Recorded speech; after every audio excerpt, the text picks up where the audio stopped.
आ जाओ भाई आ जाओ रसीले सेब लेने के लिए। चलती फिरती दुकान में रसीले सेब लुट गए सारे सेब, थोड़े ही बचे।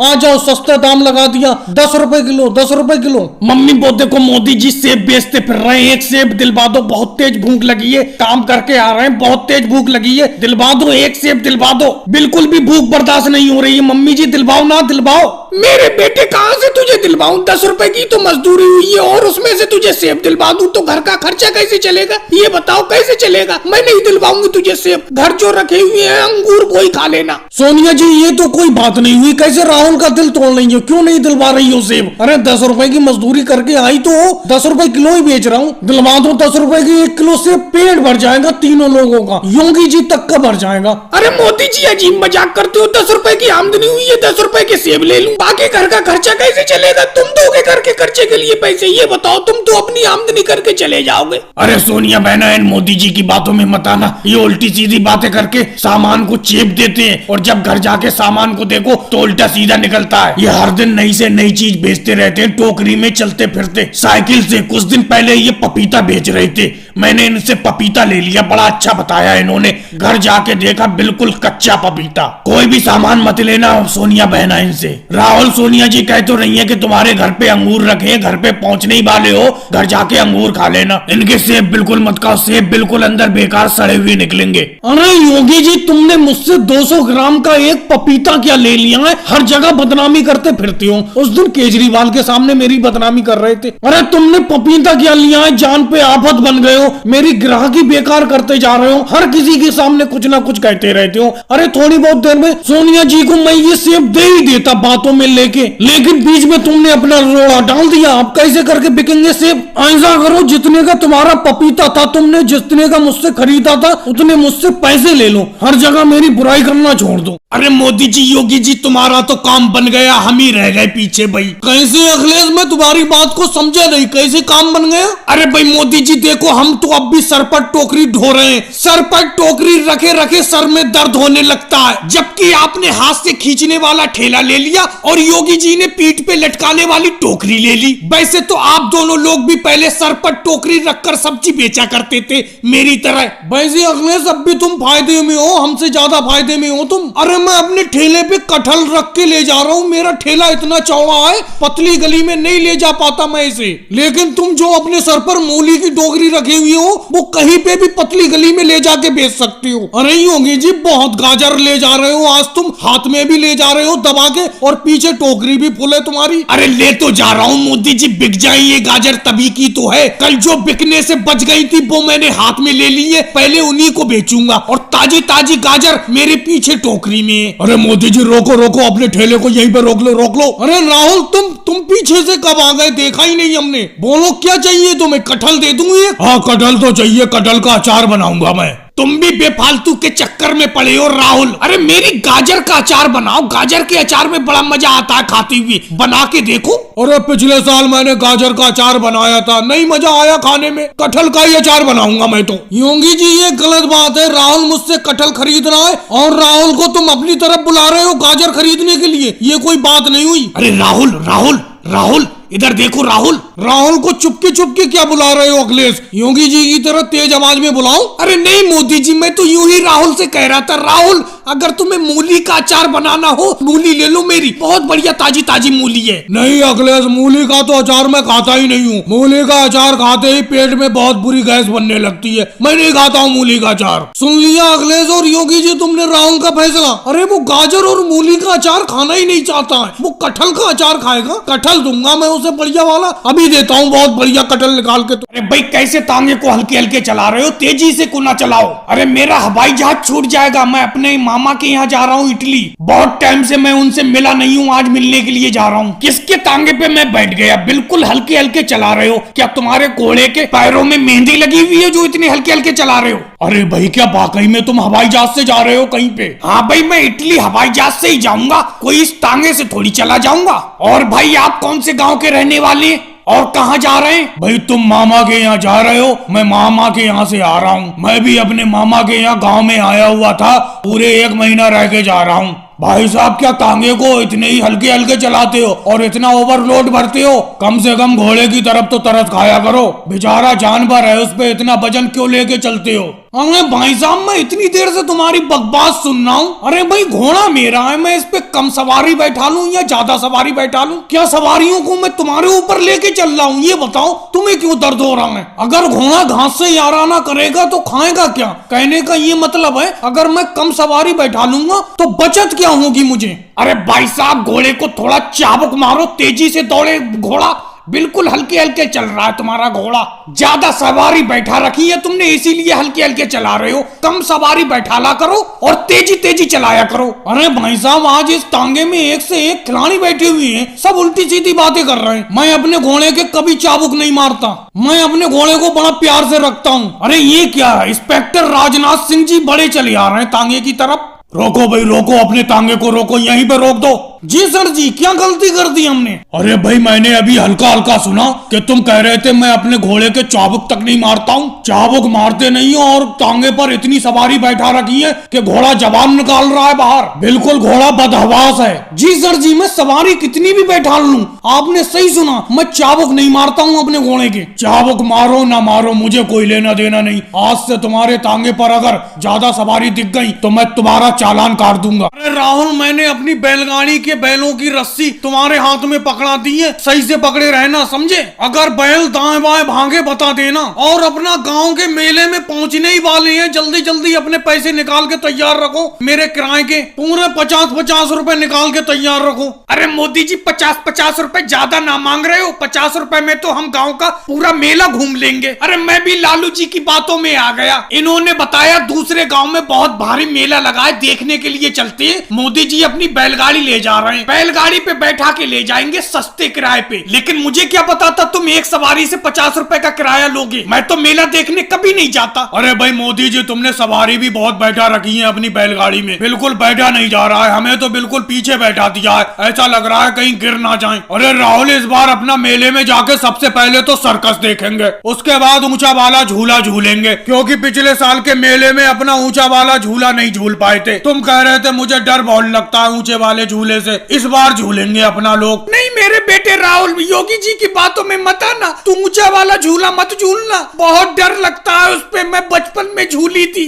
अरे मोदी जी तुम्हारा ध्यान किधर है? सामने देखो, सामने कोई अपनी बैलगाड़ी रुकवा रहा है, क्या रोक लूं बैलगाड़ी को? रोको भाई रोको, रोको बैलगाड़ी को, रोको रोको। जी सर जी, बोलिए क्या बात है? अरे तुम अपने बैलों की जरा सी भी परवाह नहीं करते हो, इतनी सवारी लाद के ले जा रहे हो अपनी बैलगाड़ी में। अरे सर जी, हम तो बैलगाड़ी में इससे ज्यादा सामान ढोते हैं। हम सब लोग इकट्ठा होके पास के गांव में मेला देखने के लिए जा रहे हैं। पास के गांव में मेला लगा हुआ है, आपको मालूम ही होगा। अरे भाई, इस पे सामान ढोने की अलग बात है, तुम इस पर सवारी इतनी बैठाल कर क्यों ले जा रहे हो? मैं तुम्हारा चालान काटूंगा। अरे जी सर जी, कैसी बात करती हूँ, बैलगाड़ी का भी कोई चालान कटता है? हाँ भाई कटता है, मैं काटूंगा तुम्हारी बैलगाड़ी का चालान, अभी काटूंगा। तुमने सामान ढोने वाली बैलगाड़ी को सवारी गाड़ी बना रखा है, कहीं तुम सवारियों से किराया तो नहीं लेते हो? अरे सर जी, ये किराया लेते हैं, 50 रुपए सवारी किराया लेती है, ये 50 रुपए में ले जा रहे हैं हमें मेले में। अरे उवैसी जी, कौन सी मनुष्यगढ़ी में मैंने अपनी बैलगाड़ी में तुम्हें बैठा लिया,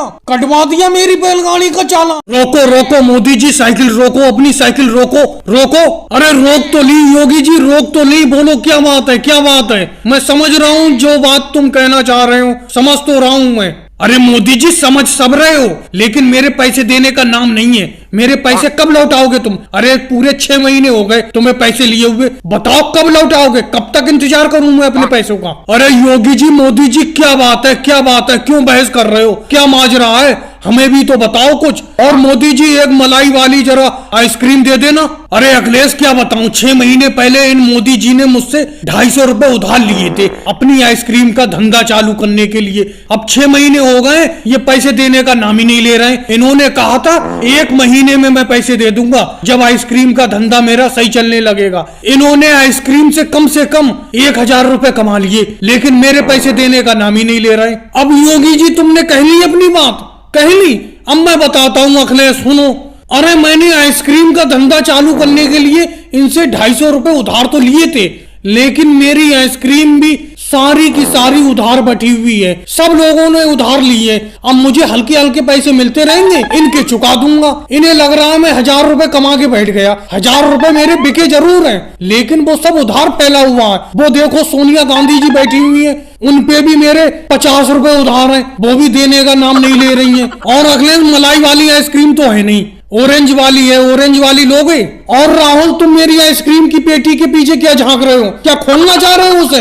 हटो हटो पीछे मेरी आइसक्रीम की पेटी के पास से। अरे मोदी जी, कच्चे आम वाली एक आइसक्रीम है जो परसों लाए थे तुम, बहुत खट्टी थी, बहुत ही मजेदार, वो ही दे दो अगर है तो कच्चे आम वाली आइसक्रीम। लेकिन परसों ही के पैसे नहीं मिले, तुम्हारी मम्मी ने पैसे नहीं दिए, अब मैं तुम्हें और दे के फंस जाऊं उधार, समझे? मैं उधार नहीं दूंगा। सामने देख नहीं रहे हो, योगी जी मुझसे उधार मांगने को खड़े हुए खोपड़े पे। अरे मोदी जी कैसी बात करते हो, तुम्हारे 50 रुपए उधार हैं, तुम्हारे 50 रुपए सोने के हैं, ये 5 रुपए की और दे दो इसे राहुल को, तुम्हारे 55 रुपए हो जाएंगे, दे दूंगी मैं जल्दी। अरे मोदी जी, तुम यहाँ पर खड़े खड़े अपना धंधा कर रहे हो, आइसक्रीम बेच रहे हो, पैसे कमा रहे हो, मैं यहाँ बेफालतू में खड़ा हूँ। अरे मेरे पैसे को ना दो, आज मैं बिना पैसे लिए नहीं जाऊंगा। योगी जी कैसी बेतुकी बातें करते हो, अभी तुमने देखा नहीं सोनिया जी पे मेरा यहाँ पर तुम्हारे ही सामने 50 रुपए उधार हैं, ऐसे जाने कितने लोगों पे उधार हैं। इनसे मिलेंगे पैसे, मैं तुम्हारा निपटा दूंगा, दे दूंगा उधार। अरे योगी जी, इतने बेरहम भी मत बनो, इतनी सख्ती से पैसे मत मांगो।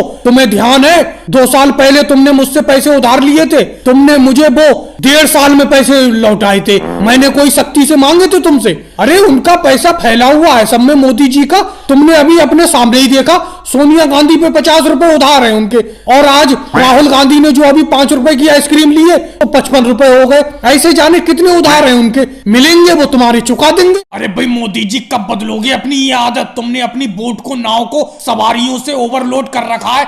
सवारी तो सवारी, तुमने मोटरसाइकिल से भी फुल कर रखा है अपनी इस बोट को। केजरीवाल, तुम्हें ज्यादा ओवरलोड लग रही है मेरी नाव, ये बोट। तो ऐसा करो, तुम उतर जाओ यहीं पे।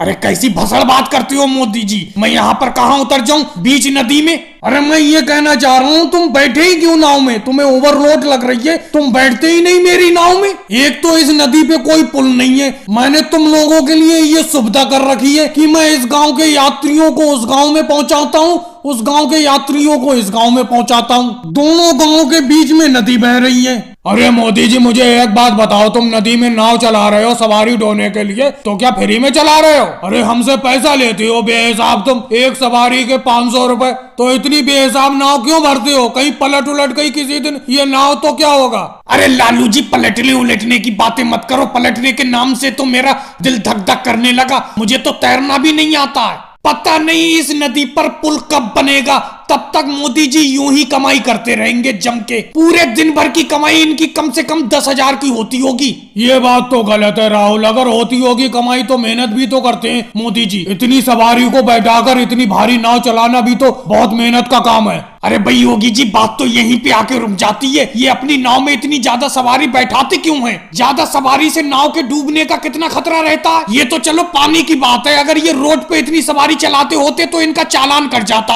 अरे अखिलेश, क्या करेला खा के इतनी कड़वी बातें करती हो? तुमने नाम लिया, वो देखो कोई इंस्पेक्टर अपनी नाव लेके बड़े चले आ रहे हैं अपनी नाव की तरफ। रोको भाई रोको, अपनी नाव को रोको, रोको यहीं पे। जी इंस्पेक्टर जी, क्या बात है, आप यहाँ पर पानी में क्या कर रहे हैं? हमें खबर मिली है तुम अपनी नाव को ओवरलोड चलाते हो, तुम्हारे नाव की क्षमता है 10 लोग बैठाने की, तुम 50-50 लोग बैठाते हो अपनी नाव में, तुम्हारी नाव का चालान कटेगा। सर जी कैसी बात करते हो, मैंने मोटरसाइकिल, ऑटो रिक्शा, बस का तो चालान कटते सुना है, अब ये नाव का चालान कब से कटना चालू हो गया? भाई ये चालान कटना आज ही से चालू हुआ है, तुम्हारी नाव का, बोट का मैं ओवरलोड पे चालान काटता हूँ। लालू जी, आप तो हमें अच्छी तरीके से जानते ही हो, पहले भी कई बार मिल चुके हैं, पड़ोस के गांव में रहते हैं हम, हमें अपने गांव में सुनने को मिला कि लालू जी पड़ोस वाले गांव में भैंस बेच रहे हैं, भैंस की हमें जरूरत थी, तुरंत आपके पास खरीदने के लिए चले आए। अभी तक तो लोगों के मुंह से सुना कि आप भैंस बेच रहे हो, आप अब बताओ भैंस बेचोगी अपनी? बिल्कुल मोदी जी, आपने बिल्कुल सही सुना, हम भैंस बेचने के लिए तैयार है, अगर अच्छे दाम में बिक जाए तो। देखो लालू जी, आप अपना रेट बताओ, कितने रुपए की इस भैंस को बेचोगे? अगर हमें अच्छा लगेगा तो हम तो हम खरीद लेंगे। मोदी जी पहले तो मैं इस भैंस को 50,000 रुपए की खरीद के लाया था, आप 50,000 ही रुपए दे देना और ज्यादा रुपए थोड़ी लूंगा मैं आपसे। जितने की लाया था उतने ही रुपए की बेच दे रहा हूँ आपको। पहले खरीद के लाए थे, कितने पहले खरीद के लाए थे आप लालू जी इस भैंस को? मोदी जी ये लालू जी 1 साल पहले इस भैंस को खरीद के लाए थे। लालू जी कैसी बात कर रहे हो? ये भाई साहब बता रहे हैं इस भैंस को आप 1 साल पहले खरीद के लाए थे। 1 साल में और अब में फर्क है। टाइम के साथ साथ भैंस का दाम कम होता जाता है। और ये बताइए इस टाइम ये भैंस कितना दूध दे रही है? देखो मोदी जी दूध की तो कोई गारंटी है नहीं, कभी 2 लीटर दूध दे देती है, कभी 4 लीटर, कभी 10 लीटर। इस भैंस के मूड की बात है, जब इसका मूड होता है उतना दूध देती है। और रही दाम की बात, थोड़ा बहुत कम पैसे दे दो 50,000 में से, अगर 1 साल हो गया भैंस को लाए हुए मुझे। तो लालू जी आप ही बता दो कितने रुपए कम देते मोदी जी आपको? भाई साहब आपसे बात नहीं हो रही है, बात मोदी जी से हो रही है। अरे लालू जी नाराज क्यों होते हो? योगी जी को, अखिलेश को, शिवराज सिंह जी को मैं अपने साथ ही लाया हूँ भैंस खरीदने के लिए। और एक बात बताओ, इस भैंस का दूध पतला तो नहीं होता है? पतले दूध के बारे में मोदी जी मैं ज्यादा कुछ नहीं कह सकता। जिस दिन इस भैंस को ज्यादा पानी पिला देता हूँ उस दिन ये पतला दूध देती है। अखिलेश कैसे चुप बैठी हो? कितने रुपए में इस भैंस को खरीद लूं तुम ही बताओ? योगी जी, शिवराज सिंह जी कुछ तो बोलो, कितने रुपए में खरीदूं? तुम्हें यहाँ बैठाने के लिए थोड़ी लाया हूँ। अब तुमने लालू जी की बात सुन ली, कितने रुपए में ये भैंस ठीक रहेगी? मोदी जी मेरे हिसाब से तो इस भैंस को 30,000 रुपए में खरीद लो। अखिलेश 30,000 तो मैं भी कहने वाला था। लालू जी 30,000 रुपए में भैंस देना है दे दो, नहीं तो कोई बात नहीं। लालू जी अच्छे दाम में भैंस जा रही है, 30,000 में दे दो। चलो केजरीवाल जी अगर तुम कहते हो तो 30,000 में मोदी जी को इस भैंस को बेच देता हूँ। वैसे भी केजरीवाल जी मैं इस भैंस से परेशान हो गया था। ठीक है मोदी जी 30,000 में ये भैंस आपकी हुई। और भाइयों कैसा लगा मेरा साइकिल पर वजन ढोने का तरीका, साइकिल पर मजदूरी करने का तरीका? कमर पर वजन ढोते ढोते परेशान हो गए थे अपना लोग। मैंने सोचा क्यों ना सब लोग अपना एक एक साइकिल खरीद ले और साइकिल पर बोरा ढोकर पैसा कमाया जाए। अरे अखिलेश तुम तो साइकिल चलाने में माहिर हो, तुम इतने पीछे कैसे रह गए? अरे मोदी जी किसी को आपका तरीका पसंद आया हो, मुझे बिल्कुल भी पसंद नहीं आया। मुझे साइकिल पर इतना वजन ढोते हुए बिल्कुल भी अच्छा नहीं लगता। इतने भारी भारी 3-3 बोरे कौन रख पाता है साइकिल पर? तुम्हें पता है मैं पीछे क्यों चल रहा हूँ? क्योंकि मेरी साइकिल का टायर फट चुका है। सही कह रहे हो अखिलेश, मुझे भी साइकिल पर मजदूरी करने का तरीका बिल्कुल भी पसंद नहीं आया। जितने की अपना मजदूरी नहीं करते उससे ज्यादा तो साइकिल में नुकसान हो जाता है। क्योंकि ये मोदी जी अपनी साइकिल पर 3-3 बोरे रखते हैं, तो उन्हें देखकर हमें भी 3-3 बोरे रखना पड़ते हैं अपने साइकिल पर। इतने भारी भारी 3 बोरे रखते ही साइकिल का टायर फट जाता है। लालू जी अखिलेश तुम्हारी साइकिल का टायर फटेगा नहीं जब इतनी कमजोर साइकिल खरीदी है तुमने। 1500 रुपए वाली साइकिल खरीदी है, जबकि हमने 2000 रुपए वाली साइकिल खरीदी है। हम अपनी साइकिल पर कितना भी वजन लाद ले कोई दिक्कत नहीं होती है, न टायर फटता है न कोई नुकसान होता है। भाई मोदी जी किसी को आपका आइडिया पसंद आया हो ना आया हो, मुझे तो बहुत ही पसंद आया। जब से आपने साइकिल पर मजदूरी करने का तरीका सुझाया है तब से मैं दिन दुगनी रात चौगनी तरक्की कर रहा हूँ। पहले मैं कमर पे बोरे ढोके मुश्किल से 100 रुपए दिन कमाता था, आज मैं 300 रुपए दिन कमाता हूँ साइकिल पर बोरे ढोकर। जब कमजोर साइकिल खरीदोगे तो नुकसान तो होगा ही। वैसे मैंने भी आज अपनी साइकिल पर बहुत भारी बोरे लाद लिए, मुझसे साइकिल खिंच नहीं पा रही है। अरे मोदी जी, योगी जी, आपको ये साइकिल पर बोरे ढोकर मजदूरी करने का काम अच्छा लगता है? भाई मुझे तो बिल्कुल नहीं लगता। मैं अखिलेश और लालू जी का बिल्कुल समर्थन करता हूँ। पहले तो कई जगह से पैसे उधार लेना पड़े इस साइकिल को खरीदने के लिए। 1 महीना होने को जा रहा है मजदूरी करते करते, अभी साइकिल का उधार नहीं चुका पाया हूँ मैं। अगर मैंने साइकिल नहीं खरीदी होती तो मैं जो भी मजदूरी करता मेरी होती।